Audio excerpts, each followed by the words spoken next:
Are you guys familiar with these Russian dolls, this kind of toy? You have the big one and then you open it up and you get a smaller one. And then you open up that one and you get a smaller one.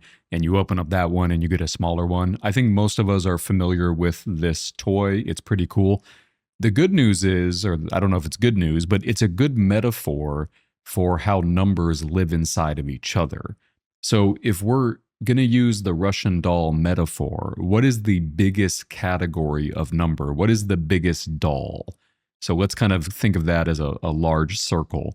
That's going to be what is called the real numbers. And inside the real numbers, so these are two smaller dolls, it's going to be the irrational numbers and the rational numbers, which we introduced in the previous video. Recall that the irrational numbers are numbers that cannot be written as a fraction.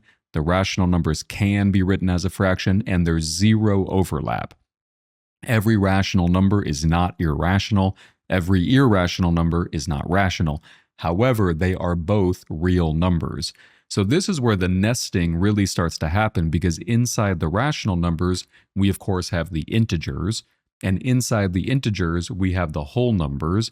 Remember, the difference between those is the integers include the negative counterparts, whereas the whole numbers don't. But the whole numbers do include 0, which the natural numbers don't.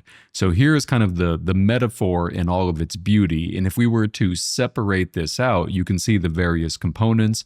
So they're all real numbers, but the real numbers can be divided into two large categories, irrational and rational. And inside the rational numbers, we can break it down even further into integers, whole numbers, and natural numbers. So let's go ahead and bring it all together again. Here's the crazy thing. There's an even bigger Russian doll, which all of these can nest inside. It's called the complex numbers. The good news is this is not tested on the GMAT, so don't worry about it. So the Russian doll metaphor is a really good way to think about how these numbers relate to each other, how they're all real numbers, the distinction between the irrational numbers and the rational numbers, and the various categories of the rational numbers. I think it's a good way to kind of frame this in your mind and to get a sense of how the numbers are categorized.